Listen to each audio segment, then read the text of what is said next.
La encarnación. La palabra encarnación evoca la figura del recién nacido, considerándola como un espíritu que se ha encerrado en la carne, para venir a vivir en el mundo. El cristianismo contempla este concepto entre los misterios más venerables de la religión, el misterio en que se encarna el Espíritu Divino mismo. En cambio, la ciencia considera el nuevo ser como algo que proviene de la nada, no como una encarnación, sino como carne. No es más que un desarrollo de tejidos y de órganos que componen un todo viviente. También esto constituye un misterio. ¿Por qué este cuerpo complejo y vivo proviene de la nada? No obstante, no tenemos intención de entretenernos en meditaciones de este tipo, sino de penetrar en la realidad, de introducirnos bajo la superficie. En los cuidados a prodigar al recién nacido debe considerarse una vida psíquica, y si en el recién nacido existe una vida psíquica, con mayor razón la tendrá en el primer año de su vida, y más tarde también. El progreso actual en el tratamiento del niño consiste en no considerar solamente su vida física, sino también su vida psíquica. En efecto, actualmente se repite que la educación debería comenzar desde el nacimiento. Es evidente que la palabra educación no se emplea en el sentido de enseñanza, sino de ayuda al desarrollo psíquico del niño. Adecuadamente es posible suponer que el niño posee desde su nacimiento una vida psíquica, pues se establece una distinción entre el consciente y subconsciente. Esta idea de subconsciente, llena de impulsos y de realidades psíquicas, ha penetrado en los argumentos casi populares de nuestro tiempo. No obstante, conservando los conceptos evidentes más elementales, se puede admitir que existe en el niño un juego de instintos que no solamente se refieren a las funciones vegetativas, sino que también a las psíquicas, como se observa enseguida en los recién nacidos de los mamíferos, cuando realizan los caracteres de la especie, rápidamente y por un hecho interior. El niño parece disponer de posibilidades más lentas en el desarrollo de sus movimientos que los recién nacidos de las especies animales.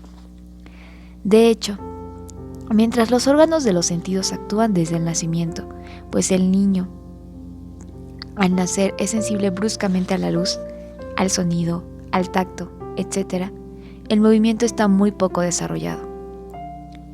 La figura del recién nacido constituye el impresionante punto de partida. El niño que nace inerte y que permanecerá inerte por mucho tiempo, incapaz de mantenerse en pie, que necesitará más cuidados que un enfermo. El niño mudo que por mucho tiempo solo dejará sentir su voz por medio del llanto, del grito de sufrimiento, y que atraerá a las personas como si pidiera auxilio. Este cuerpo aún tardará mucho, meses o un año, o quizás más, en levantarse y andar, aunque ya es el cuerpo del hombre niño.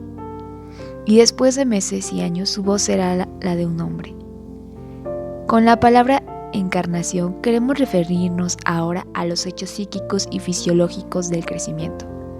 Encarnación es el proceso misterioso de una energía que animará el cuerpo inerte del recién nacido y que dará a la carne sus miembros, a los órganos de articulación de la palabra el poder de actuar según la voluntad, y así se encarnará el hombre. En efecto, resulta impresionante que el niño nazca y se mantenga tanto tiempo inerte, mientras que los pequeños mamíferos casi inmediatamente después del nacimiento, o por lo menos después de un tiempo brevísimo, ya se sostienen, caminan, buscan a la madre y poseen el lenguaje propio de la especie, aunque aún sea débil, imperfecto y casi patético. Pero los gatitos emiten realmente maullidos y los corderitos dejan oír tímidos balidos, y el potro de un modo u otro relincha. Voces débiles que tienden más bien al silencio, como demuestra el hecho de que en el mundo no resuenan los gritos y lamentos de los animales recién nacidos. Su tiempo de preparación es rápido, la preparación es fácil. La carne del animal ya nace animada del instinto que determina sus acciones. Ya se sabe cómo saltará el pequeño tigre, cómo brincará la cabrita que se ha levantado dificultosamente después del nacimiento. Por tanto, todo ser nacido no solo es un cuerpo material, encierra funciones que no son las de sus órganos fisiológicos, sino que son funciones que dependen del instinto. Todos los instintos se manifiestan por el movimiento y representan caracteres de la especie, que son más constantes y distintivos que la forma misma del cuerpo. El animal, como lo dice la palabra, se caracteriza por la animación, no por la forma. Podemos reunir todos estos caracteres que no son el funcionamiento del organismo vegetativo y llamarlos caracteres psíquicos. Pero estos caracteres ya se hallan en todos los animales desde el nacimiento. ¿Por qué el hombre niño carece de esta animación? Una teoría científica explica que los movimientos indistintivos de los animales son la consecuencia de experiencias realizadas por la especie en épocas anteriores y transmitidas por la herencia. ¿Por qué el hombre es un ser tan reacio a heredar de sus abuelos?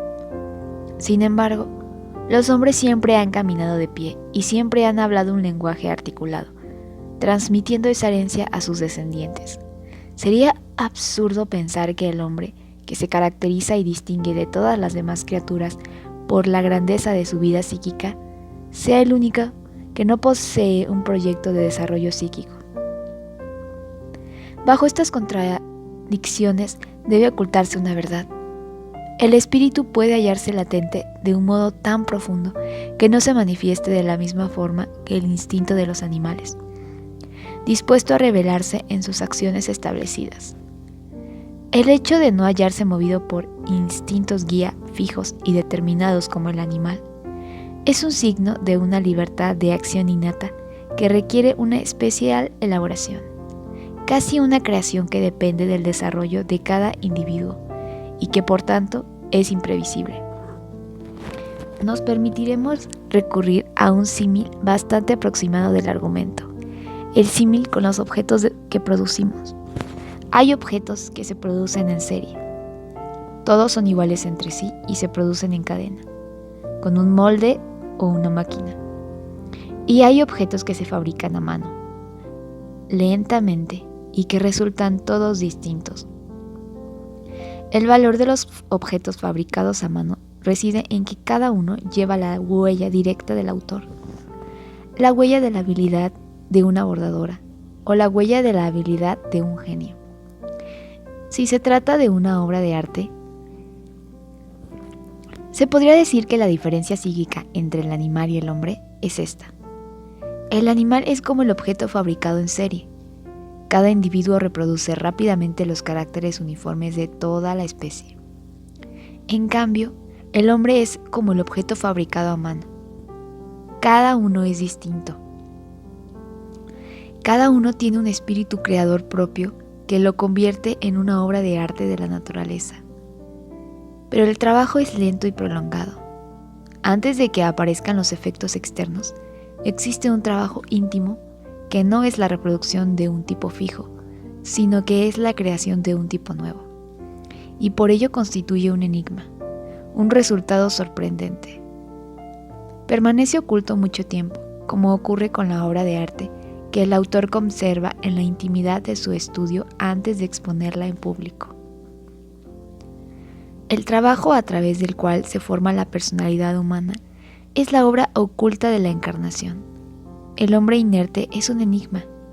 Ese cuerpo inerte contiene el mecanismo más complejo de todos los seres vivientes, pero el hombre se pertenece a sí mismo.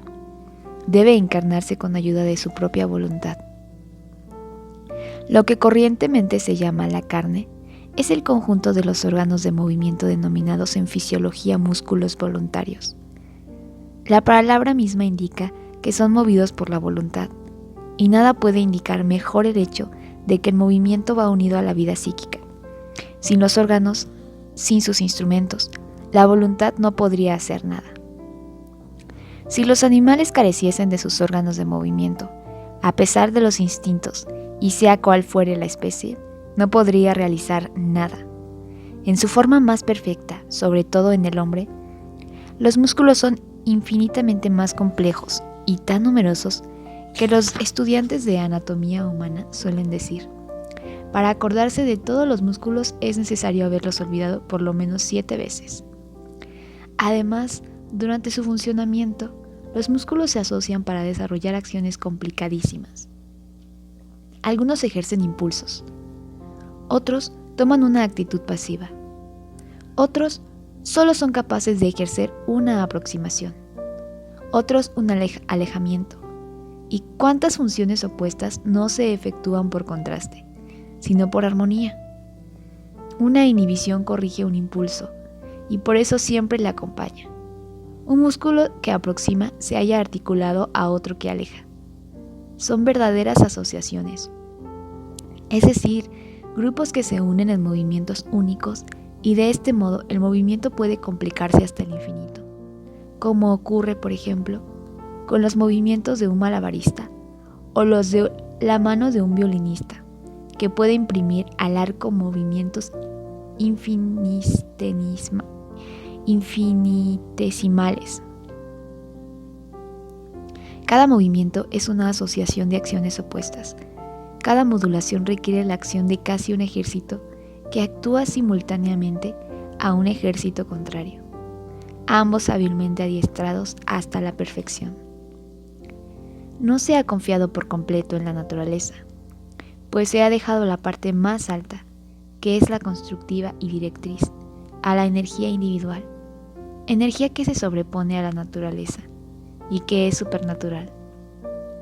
Este es el hecho primordial que debe considerarse en el hombre.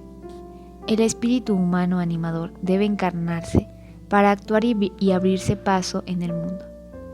Todo esto constituye el primer capítulo de la vida del niño. La encarnación individual posee, por tanto, directrices psíquicas. Por esto en el niño debe existir una vida psíquica que precede a la vida motriz y que existe con anterioridad a toda expresión exterior e independiente de ésta. Sería un error enorme creer que el niño es un ser débil en cuanto a sus músculos, porque no puede sostenerse de pie y porque solo el ser humano es incapaz de coordinar los movimientos.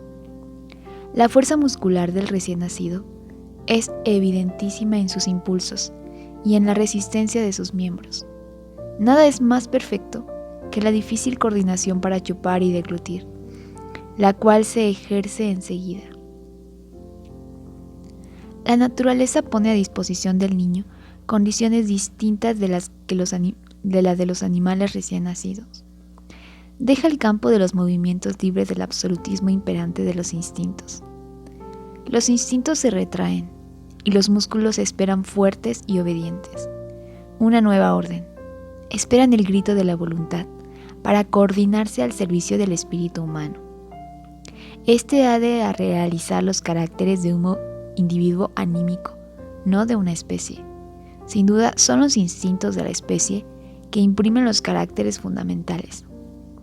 Se sabe que el niño andará en posición vertical y que hablará, pero puede resultar una variedad individual tan extraordinaria que puede llegar a constituir un enigma. De todos los animalillos, sabemos lo que llegarán a ser cuando adultos. Será un excelente y ágil corredor si es una gacela, lento y pesado en su marcha si es un elefante, feroz si es un tigre. Será roedor y devorador de vegetales si se trata de un conejo. Pero el hombre todo lo puede. Su inercia aparente prepara la sorpresa maravillosa de la individualidad. Su voz sin articulación hablará un día, pero no sabremos cuál será su lenguaje. Hablará la lengua que sabrá recoger del ambiente que le rodea, prestando atención continuada, construyendo los sonidos con esfuerzos incalculables, las sílabas y por fin las palabras. Será un constructor voluntario de todas sus funciones de relación con el ambiente. Será el creador de un nuevo ser.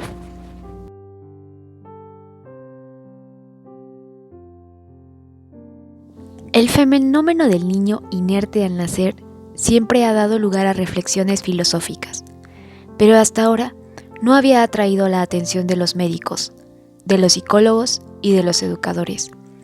Siempre había sido como uno de tantos hechos evidentes que no hay más que constatar. Muchos hechos permanecen así durante mucho tiempo, puestos a un lado, encerrados con llave entre los depósitos del subconsciente. En cambio, en la práctica de la vida cotidiana, estas condiciones de la naturaleza infantil han tenido muchas consecuencias que representan un gran peligro para la vida psíquica del niño. Han hecho pensar, erróneamente, que quizás no solo eran pasivos los músculos, es decir, que no solo era inerte la carne, sino que quizás el niño mismo era inerte, como un ser pasivo y carente de vida psíquica. Y ante el magnífico espectáculo de tardía manifestación, el adulto se atrevió a formular la convicción equivocada de que era él quien animaba al niño con sus cuidados, con su ayuda. Lo convirtió en un deber y responsabilidad. El adulto se presentó a sí mismo como el plasmador del niño y el constructor de su vida psíquica. Imaginó que podía realizar desde afuera un trabajo creativo, estimulando, ofreciendo directivas y sugerencias, a fin de que en el niño se desarrollaran la inteligencia, el sentimiento y la voluntad. El adulto se ha atribuido un poder casi divino. Finalmente, piensa que es él el Dios del niño y piensa de sí mismo como Dios en el Génesis. Crearé el hombre a mi imagen y semejanza. La soberbia fue el primer pecado del hombre. El querer sustituirse a Dios fue la causa de la miseria de toda su descendencia. En efecto, si el niño lleva consigo la clave de su propio enigma individual, si posee un proyecto psíquico y directrices de desarrollo, deben ser potenciales y extremadamente delicadas en las tentativas de realización. Y entonces la intervención intempestiva del individuo adulto, volitivo y exaltado por su ilusorio poder, puede anular estos proyectos o desviar su oculta realización. El adulto puede realmente anular el designio divino hasta los orígenes del hombre. Y entonces el hombre crecerá siempre, de generación en generación, deformado en su encarnación. Este es el grande y fundamental problema práctico de la humanidad. Toda la cuestión se resume aquí. El niño posee una vida psíquica activa, aunque no puede manifestarla, porque debe elaborar lentamente y en secreto sus difíciles realizaciones. Este concepto sugiere una visión impresionante, la de un alma encarcelada, oscura, que intenta salir a la luz, nacer y crecer, y que poco a poco va animando a la carne inerte, llamándola con el grito de la voluntad, asomando a la luz de la conciencia con el esfuerzo de un ser que nace. Y en el medio ambiente le espera el otro ser ilimitado, de ilimitado poder, enorme, gigantesco, que lo aferra y casi lo tritura. En el medio ambiente no hay nada preparado para recibir el hecho grandioso que es la encarnación de un hombre, porque nadie la ve y porque esto nadie la espera. No dispone de ninguna protección, de ninguna ayuda. El niño que se encarna en un embrión espiritual que debe vivir a expensas del ambiente, pero del mismo modo que el embrión físico necesita un ambiente especial, que es el seno materno, este embrión espiritual necesita ser protegido por un ambiente exterior animado, cálido y amoroso, abundante en alimentos. Un ambiente en el que todo sea acogedor y donde nada obstaculice el desarrollo. Una vez comprendida esta realidad, el adulto debe cambiar su actitud hacia el niño. La figura del niño, embrión espiritual que está encarnado, debe preocuparnos, debe imponernos nuevas responsabilidades. Aquel cuerpecito tierno y gracioso que adoramos y colmamos de cuidados solo físicos y que en nuestras manos casi se convierte en un juguete, asume otro aspecto e inspira reverencia. La reverencia llega a través de las ocultas fatigas. Todo lo relativo a este trabajo creativo constituye un drama desconocido que aún no ha sido escrito. A ningún ser creado le corresponde la penosa sensación de la voluntad que aún no existe, pero que debería mandar y deberá mandar cosas inertes para hacerlas activas y disciplinadas. En la conciencia ya empieza a aflorar una vida incierta y delicada que pone los sentidos en relación con el ambiente y que rápidamente se propaga a través de los músculos en el perpetuo esfuerzo de realizarse. Hay un canje entre el individuo, o mejor dicho, entre el embrión espiritual y el ambiente. A través de este encaje se forma el individuo y se perfecciona. Esta actividad primordial constructiva es análoga a las funciones de la vesícula que representa el corazón en el embrión físico, la cual asegura el canje y la nutrición de todas las partes del cuerpo embrional, mientras se alimenta de los vasos sanguíneos de la madre, que es su ambiente vital. Así la individualidad psíquica se desarrolla y organiza bajo la acción de este motor en relación con el ambiente exterior. El niño hace esfuerzos para asimilar el ambiente, y de estos esfuerzos nace la unidad profunda de su personalidad. Esta obra lenta y gradual es una toma de posesión continua del instrumento por parte del espíritu. Este ha de velar continuamente con esfuerzo propio por su soberanía, para que el movimiento no termine en inercia o se uniforme con los mecanismos. Debe mandar continuamente para que el movimiento, libre de ser guiado por un instinto fijo, no conduzca al caos, donde hay una creación siempre en acción. Hay una energía constructiva de lo nuevo, contribuyendo a la obra perpetua de la encarnación espiritual. Así se forma por sí sola la personalidad humana, como el embrión y el niño se transforma en el creador del hombre, en el padre del hombre. En realidad, ¿qué hicieron el padre y la madre? El padre actuó dando únicamente una célula indivisible. La madre, además de una célula germinativa, ofreció el ambiente vivo adecuado con todos los medios de desarrollo y protección para que la célula germinativa, por su propia actividad, se segmentara tranquilamente, dando lugar al recién nacido, inerte y mudo. Cuando se dice que el padre y la madre han construido los hijos, se repite una expresión inexacta. Es preciso decir, el hombre ha sido construido por el niño. Este es el padre del hombre. El esfuerzo oculto de la infancia debe considerarse sagrado. Esta laboriosa manifestación merece una expectativa acogedora, porque en este periodo de formación se determina la personalidad futura del individuo. De estas responsabilidades nace el deber de estudiar y penetrar con espíritu científico en las necesidades psíquicas del niño y prepararle un ambiente vital. Nos hallamos en los primeros balbuceos de una ciencia que debe desarrollarse mucho y a la que el adulto debe proporcionar la colaboración de su inteligencia para conseguir, a través de prolongados esfuerzos, la última palabra en el conocimiento de la formación del hombre.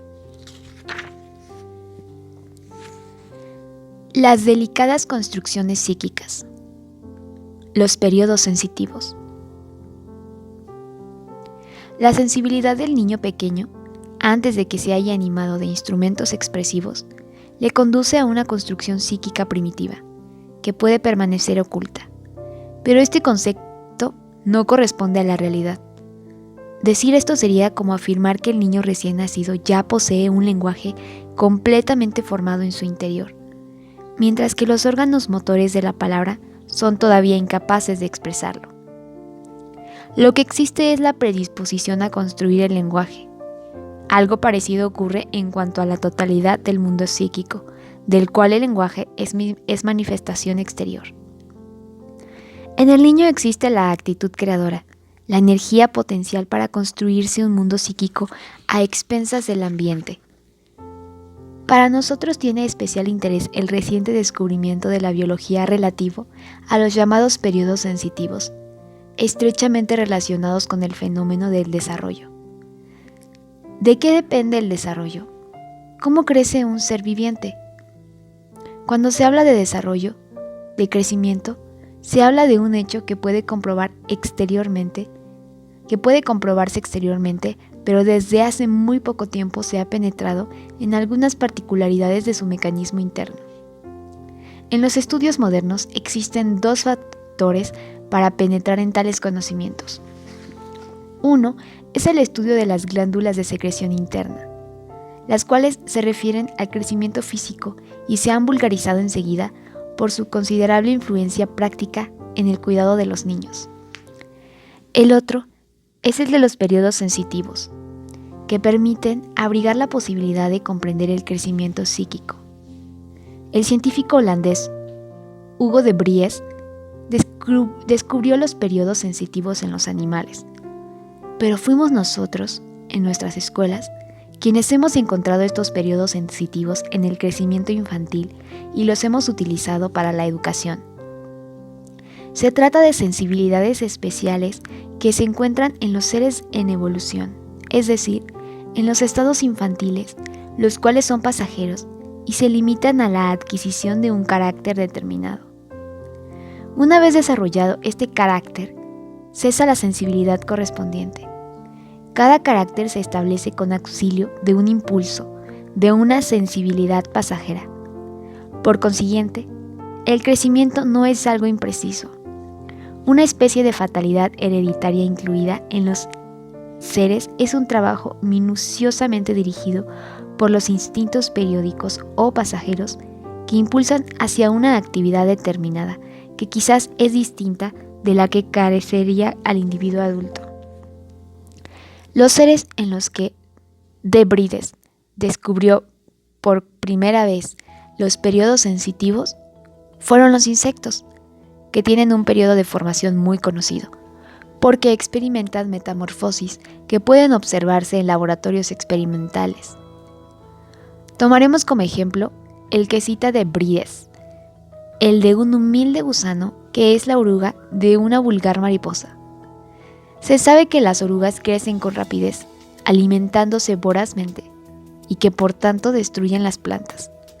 Aquí se trata de una oruga que durante los primeros días de vida no puede alimentarse de las hojas grandes de los árboles, sino únicamente de las pequeñas hojas tiernas que se hallan en la extremidad de las ramas.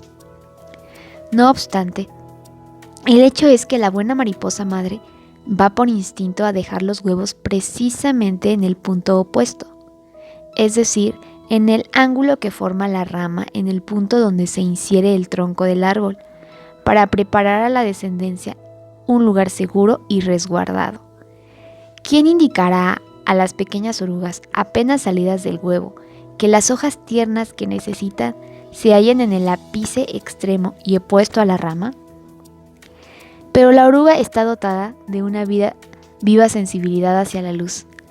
La luz la atrae, la fascina, y el gusanillo va saltando con el movimiento característico de las orugas hasta la extremidad de la rama. Y de este modo se encuentra hambriento entre las hojas tiernas que le proporcionarán alimento. Resulta extraño que, apenas terminado este proceso, es decir, cuando ya ha crecido y puede alimentarse de otro modo, este ser pierde sensibilidad hacia la luz. Después de cierto periodo, la luz lo deja indiferente. El instinto queda amortiguado y se apaga por completo. Ya ha pasado el momento de utilidad.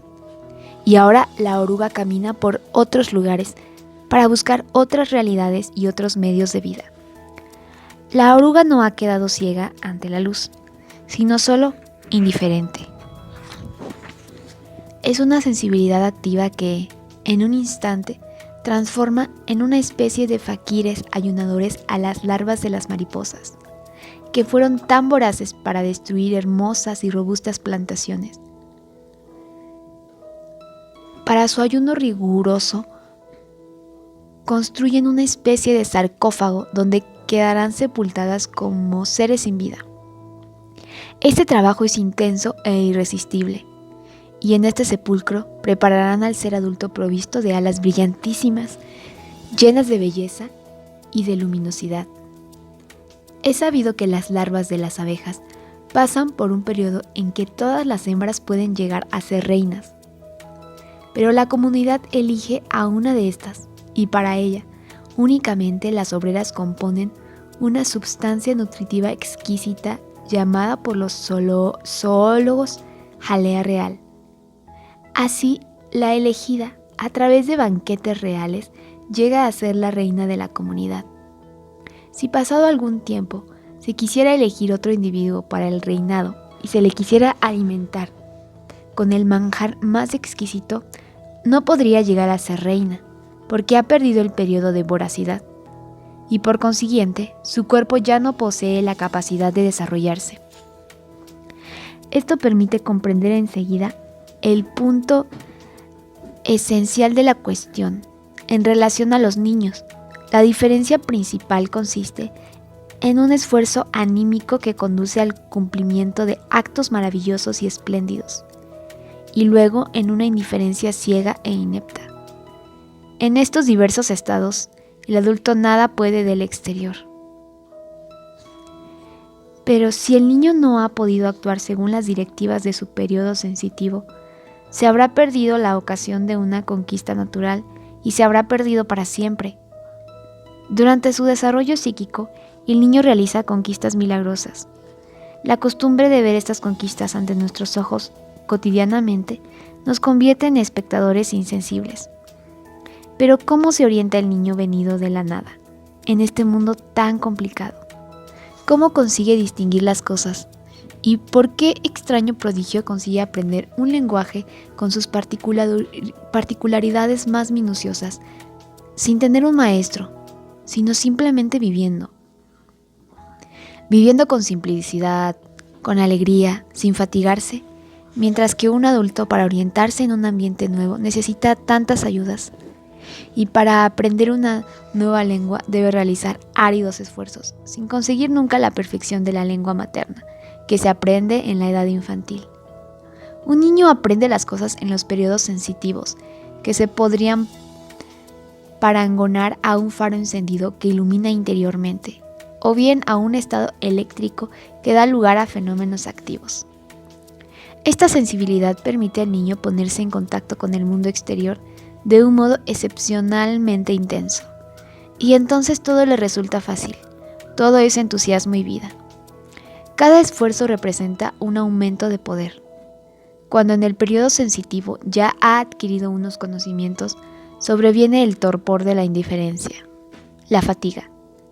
Pero cuando algunas de estas pasiones psíquicas se apagan, otras llamas se encienden, y así la infancia pasa de conquista en conquista, en una vibración vigorosa continua que hemos llamado el gozo y la felicidad infantil. Y en esta llama resplandeciente que arde sin consumirse, se desarrolla la obra creadora del mundo espiritual del hombre. En cambio, cuando desaparece el periodo sensitivo, las conquistas intelectuales son debidas a una actividad refleja, al esfuerzo de la voluntad, a la fatiga de la búsqueda, y en el torpor de la indiferencia nace el cansancio del trabajo. Aquí reside la indiferencia fundamental, la diferencia fundamental, esencial, entre la psicología del niño y la del adulto. Existe pues una especial vitalidad interior que explica los milagros de las conquistas naturales del niño.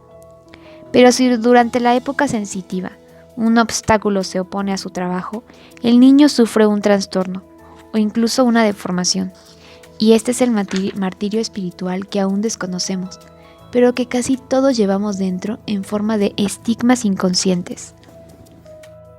Hasta ahora, el trabajo del crecimiento, es decir, de la conquista activa de los caracteres, había pasado inadvertido, pero una larga experiencia nos ha mostrado las reacciones dolorosas y violentas del niño cuando algún obstáculo externo impide su actividad vital. Como que ignoramos las causas de estas reacciones, las juzgamos sin causa y las medimos por su resistencia a ceder a nuestras tentativas para calmarlas. Con el vago término de caprichos denominamos fenómenos que difieren mucho entre sí. Capricho es todo aquello que carece de causa aparente. todo aquello que puede considerarse como una acción ilógica e indomable. Sin embargo, observamos que algunos caprichos denotan una tendencia a agravarse con el tiempo, y esto indica la existencia de causas permanentes que continúan actuando, y a las que evidentemente no hemos encontrado remedio. Pero los periodos sensitivos nos pueden aclarar muchos caprichos infantiles. No todos, pues existen diversas causas de luchas internas. Y además muchos caprichos ya son la consecuencia de desviaciones de la normalidad, que aún se agravan más con un tratamiento erróneo. Pero los caprichos relacionados con los conflictos internos que tienen lugar donde los periodos sensitivos son tan pasajeros como el periodo sensitivo mismo, y no dejan huellas en el carácter, no obstante, comportan la grave consecuencia de obstaculizar el desarrollo, lo cual es irreparable en el futuro desarrollo de la vida psíquica. Los caprichos del periodo sensitivo son expresiones externas de necesidades insatisfechas, toques de alarma de una condición equivocada, de un peligro, y si se han presentado la posibilidad de comprensión y satisfacerlos, desaparecen inmediatamente. Entonces se observa cómo al estado de agitación sigue un estado de calma. En cambio, ese estado de agitación hubiera podido asumir finalmente la forma de enfermedad. Por tanto, es necesario buscar la causa de cada manifestación infantil que nosotros denominamos caprichosa, precisamente porque esta causa se nos escapa, cuando podría representar en cambio una guía para penetrar en los rincones misteriosos del alma infantil y preparar un periodo de comprensión y de paz en nuestras relaciones con el niño. Investigando los periodos sensitivos. La encarnación y los periodos sensitivos pueden compararse a un orificio sobre el trabajo íntimo del alma en vía de formación, que permite entrever los órganos internos funcionando para elaborar el crecimiento psíquico del niño. Aquellos demuestran que el desarrollo psíquico no viene porque sí, y que no tiene sus estimulantes en el mundo exterior, sino que es guiado por las sensibilidades pasajeras construyendo instintos temporales que presiden la adquisición de caracteres diversos. Aunque esto se produce a expensas del ambiente exterior, este no tiene importancia constructiva alguna, pero ofrece únicamente los medios necesarios a la vida. Paralelamente a lo que ocurre con la vida del cuerpo que recibe del ambiente sus elementos vitales por la respiración. Son las sensibilidades interiores que guían en la elección de lo necesario en el ambiente multiforme y en las situaciones favorables a su desarrollo. ¿Cómo guían? Guían convirtiendo sensible al niño únicamente para ciertas cosas e indiferente para otras. Cuando se encuentra en un periodo sensitivo, es como si emanara del mismo una luz divina que iluminara únicamente ciertos objetos sin iluminar los demás, y en aquellos se concentrara el universo para él. Pero no se trata sencillamente de un deseo intenso de encontrarse en ciertas situaciones, de no absorber más que determinados elementos. Existe en el niño una facultad especial única y la de aprovechar estos periodos para su crecimiento. Es durante los periodos sensitivos que efectúa sus adquisiciones psíquicas, como por ejemplo la de orientarse en el ambiente exterior, o también es capaz de animar de manera más perfecta e íntima sus instrumentos motores. En estas relaciones sensitivas entre el niño y el ambiente está la llave que puede abrirnos el fondo misterioso en que el embrión espiritual desarrolla el milagro de su crecimiento. Podemos representarnos esta maravillosa actividad creadora como una serie de emociones vivísimas que emanan del subconsciente, construyendo la conciencia del hombre al entrar en contacto con el ambiente. Parten de la confusión para alcanzar la distinción y la creación de la actividad. Como ejemplo, las podemos imaginar en la adquisición del lenguaje. En efecto, en medio de los confusos sonidos del caos, se destacan bruscamente distintos atractivos, fascinadores, los singulares sonidos de un lenguaje articulado e incomprensible, y el alma, que todavía no desarrolla pensamiento alguno, escucha una especie de música deliciosa que llena su universo. Entonces, no todas las fibras del niño se conmueven, sino las más sensibles y finas. Las fibras ocultas que hasta entonces no habían vibrado más que para gritar desordenadamente, se despiertan en un movimiento regular, con una disciplina y un orden que modifica su manera de vibrar. Estos hechos preparan nuevos tiempos para el cosmos del embrión espiritual. Vive intensamente su presente y se concentra en el mismo. La gloria futura del ser permanece ignorada. Poco a poco el oído escucha y la lengua se mueve para una nueva articulación. Esta que hasta entonces solo había contribuido a desarrollar succiones, comienza a sentir vibraciones interiores. Va buscando en la garganta, entre los labios, en las mejillas, como obedeciendo a una fuerza ilógica e irresistible. Aquellas vibraciones son vitales, pero no sirven todavía para nada más que procurar un gozo inefable. El niño da muestras de este placer superior que ha nacido en él, cuando con los miembros contraídos, los puños cerrados, la cabeza erguida y vuelta hacia una persona que habla fija, con intensidad, su mirada en los labios que se mueven. Está desarrollándose un periodo sensitivo. Es la orden divina que transmite un soplo mágico a las cosas inertes y las anima de espíritu. Este drama interior del niño es un drama de amor. Es la única realidad grande que se desarrolla en las regiones ocultas del alma y que por momentos la llena en absoluto. Estas actividades maravillosas no discurren sin haber dejado trazos indelebles que dejan al hombre más grande, procurándole los caracteres superiores que han de acompañarle durante toda su existencia. Pero se desarrolla en la humildad del silencio, y por ello se efectúa de un modo tranquilo e inadvertido, hasta que las condiciones del ambiente exterior corresponden suficientemente a sus necesidades interiores.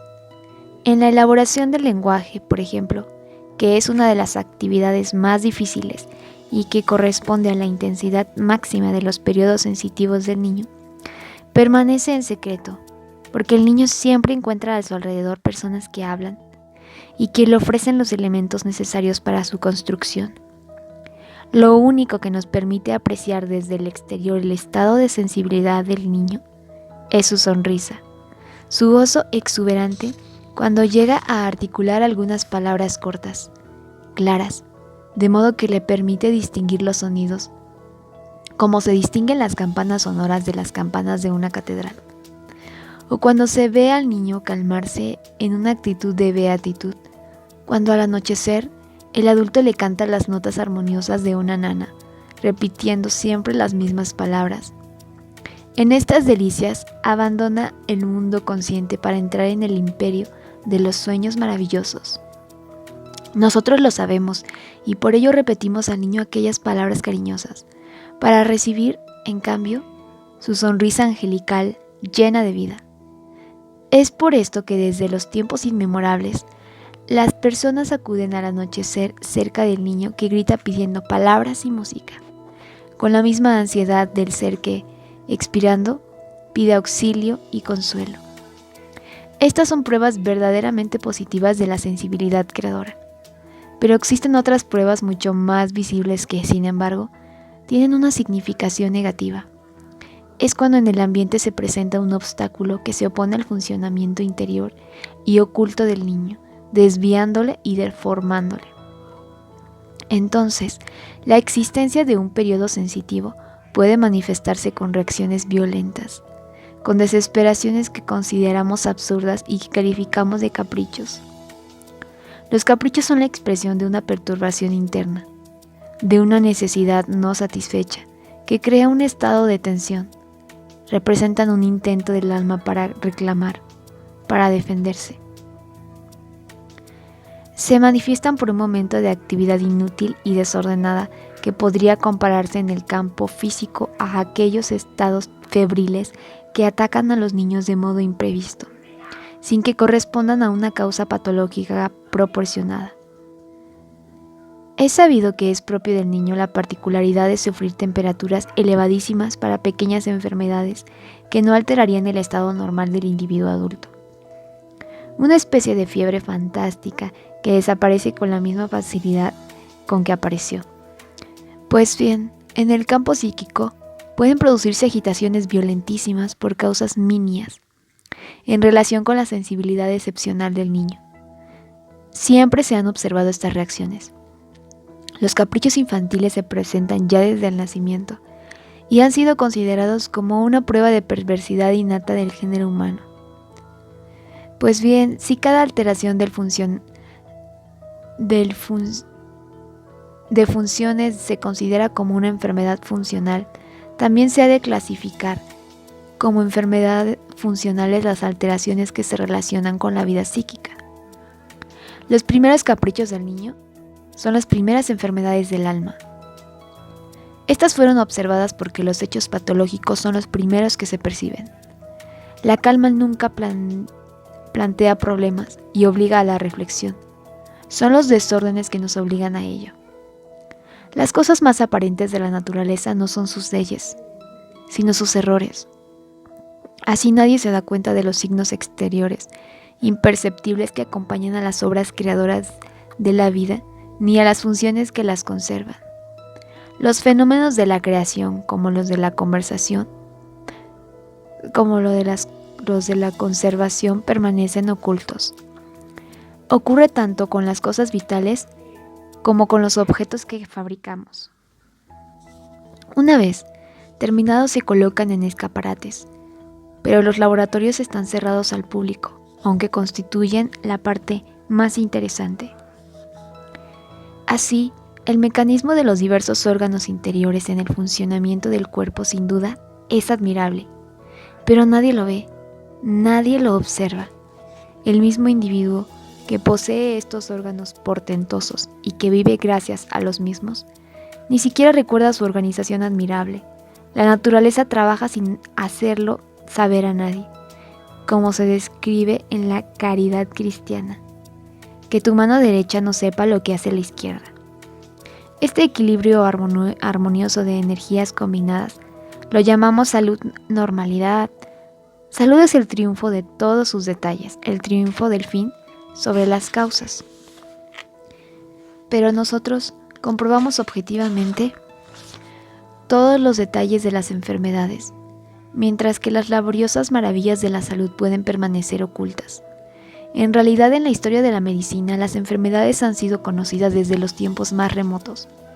Se encuentran vestigios de cuidados de la cirugía en los tiempos más primitivos del hombre prehistórico, y los principios básicos de la medicina aparecen en las civilizaciones egipcias y griegas. Pero el descubrimiento de los órganos interiores es muy reciente. El descubrimiento de la circulación de la sangre se remota al siglo XVII de nuestra era. La primera disección anatómica de un cuerpo humano con objeto de estudiar sus órganos interiores se efectuó en 1600. Poco a poco fue la patología, es decir, la enfermedad, la que hizo penetrar y descubrir indirectamente los secretos de la fisiología, es decir, los secretos de las funciones normales. No ha de sorprendernos, pues, que solamente las enfermedades psíquicas hayan sido estudiadas en los niños y haya permanecido en la más profunda oscuridad el funcionamiento normal de su alma. Esto se explica por la delicadeza extrema de estas funciones psíquicas que elaboran sus construcciones en la sombra, en el secreto, sin posibilidad alguna de manifestarse. Esta afirmación tiene algo de sorprendente, pero no es absurda. El adulto solo ha tenido conocimiento de las enfermedades del alma infantil, pero no de su salud. El alma sana ha permanecido ignorada con todas las energías del universo que no han sido descubiertas todavía. El niño sano es como el mito del hombre creado por Dios, a su imagen y semejanza, pero que nadie conoce, pues solo se conoce su descendencia deformada desde su origen. Si nadie auxilia al niño, si el ambiente no ha sido preparado para recibirlo, será un ser en peligro continuo bajo el punto de vista de su vida psíquica. El niño es como un expósito, es decir, un abandonado en el mundo. Está expuesto a encuentros obstructores, a luchas por la existencia psíquica, inconscientes pero reales, de consecuencias fatales en la construcción definitiva del individuo. El adulto no le ayuda porque ni siquiera conoce la existencia de este esfuerzo, y por ello no reconoce el milagro que se está produciendo, el milagro de la creación de la nada, efectuando aparentemente en un ser sin vida psíquica. Este concepto lleva como consecuencia una nueva manera de tratar al niño, considerado hasta ahora como un cuerpecito vegetativo que solo necesita cuidados higiénicos. En la actualidad, deben prevalecer las impresiones de las manifestaciones psíquicas y por consiguiente las acciones hacia las cosas que se esperan y no hacia las que ya han llegado. El adulto no puede permanecer ciego frente a una realidad psíquica en vías de actuación en el recién nacido. Es, pues, necesario que siga al niño en sus primeros desarrollos y le secunde. No ha de ayudarle a construirse, pues este trabajo incumbe a la naturaleza. Ha de respetar con delicadeza sus manifestaciones, facilitándole los medios necesarios para construirse, y que no podría procurarse por sí solo. Y si es así, el niño sano se halla entre los secretos de las energías ocultas, y si la vida psíquica se va desarrollando sobre un fondo de desequilibrios funcionales, de enfermedades, debemos pensar en la enorme cantidad de seres deformados que sin duda deben engendrarse. Cuando aún no existía la higiene infantil, la mortalidad infantil imponía respeto por su impresionante cifra. Pero no era el único fenómeno de la época. Entre los sobrevivientes abundaban los ciegos, los raquíticos, los lisiados, los paralíticos y muchas otras monstruosidades y debilidades orgánicas que predisponían a las infecciones dispersas en el ambiente. Tuberculosis, lepra, escrofula. Debemos imaginar algo parecido en cuanto a la higiene psíquica del niño. Situado en un ambiente en el que nada le protege ni salvaguarda, ignoramos la existencia de sus funciones ocultas que vibran en un intento de crear una armonía espiritual. Sobre todo, la muerte, y después de la muerte, un sinfín de deformaciones, cegueras, debilidades, desarrollos obstaculizados, y además la soberbia, el ansia de poder, la avaricia, la ira, el desorden que se desarrollan en una situación de trastorno moral de todas las funciones. Este cuadro no es una figura retórica, no es un parangón,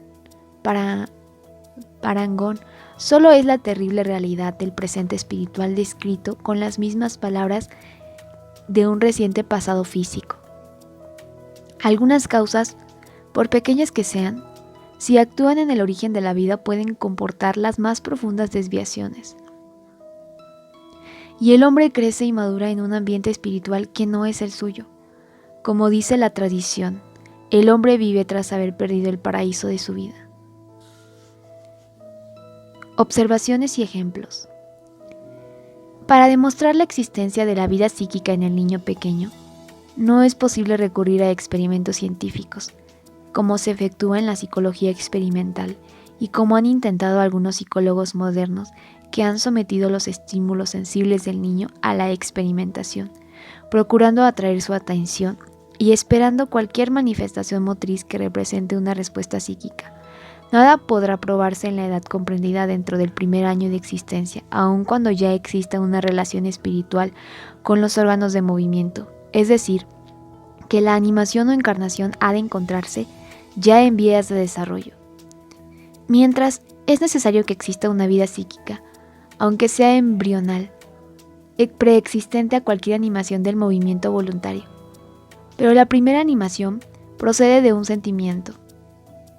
Así, por ejemplo, como ha demostrado Lewin en su vulgarización por medio de su cinematografía psicológica, el niño que desea un objeto se echa encima del mismo con un salto de todo su cuerpo, y solamente mucho más tarde le será posible, con el progreso de las coordinaciones motrices, separar los diversos actos, como por ejemplo extender mano para tomar el objeto deseado. Otro ejemplo presenta el niño de 4 meses de edad que se interesa en contemplar la boca de un adulto que le habla, expresándose por modulaciones vagas de los labios mudos, pero manifestándose especialmente con la expresión de la cabeza perfectamente rígida y altiva, como atraída por aquel fenómeno interesante. Solamente a los 6 meses el niño podrá comenzar a articular algunas sílabas. Antes de iniciarse las articulaciones sonoras, existe un interés sensible en el almacenamiento de sonidos, elaborando en secreto la animación de órganos del lenguaje. Es decir, que preexiste al acto, un hecho psíquico generador. Estas sensibilidades son susceptibles de observación, pero no de experimentación. El experimento intentado por los partidarios de la psicología experimental sería uno de los hechos externos que podrían perjudicar el trabajo secreto de la vida psíquica infantil, llamando intempestivamente al exterior de las energías constructivas. La vida psíquica del niño debe observarse del mismo modo que Frabbe investigó los insectos, buscándolos en su ambiente de vida, para sorprenderlos y permaneciendo oculto para no perturbarlos. Es preciso comenzar hasta cuando los sentidos, como si fueran órganos prensibles, van aferrando y acumulando impresiones conscientes del mundo exterior, porque una vida se está desarrollando espontáneamente a expensas del ambiente exterior. Para auxiliar al niño no es necesario acudir a difíciles habilidades de observación o convertirse en intérprete de las mismas. Bastará hallarse dispuesto a secundar a aquella ama de casa, que es el alma del pequeñuelo, porque la lógica será suficiente para convertirnos en su aliado. Vamos a dar algún ejemplo que nos explique la simplicidad del procedimiento, empezando por una de las cosas más comunes. Se cree que el niño ha de estar siempre acostado, solo porque no puede tenerse de pie. El niño deberá adquirir sus primeras impresiones sensitivas del ambiente, del cielo, así como de la tierra. Pero precisamente no se le concede la vista del cielo. En realidad contempla el techo de la habitación, que a lo mucho será liso y blanco a la cubierta de su cochecito. Sin embargo, es con la vista que recogerá sus primeras impresiones, con las que ha de nutrir su espíritu hambriento. La idea de que el niño necesita ver alguna cosa es lo que ha inducido a presentarle objetos para distraer al niño de aquellas condiciones que erróneamente lo aíslan del ambiente. Entonces, a semejanza del psicólogo experimental, habrá atado a la cuna el hilo de suspensión de una pelota que oscila en el aire o de otros objetos de color que se le balancean para distraer al niño.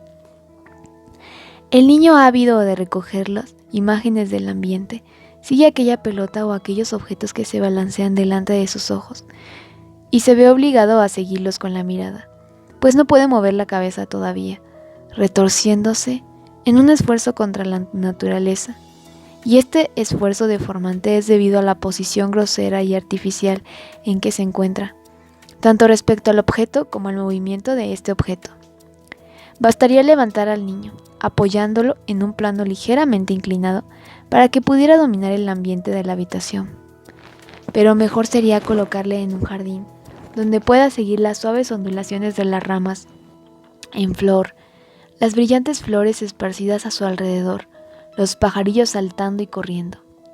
Es necesario que por mucho tiempo sean los mismos lugares los que sirvan de exploración al niño, pues viendo constantemente las mismas cosas, aprende a reconocerlas y a encontrarlas en su lugar respectivo, distinguiendo los movimientos de los objetos movidos por el aire, de los movimientos de los seres vivos.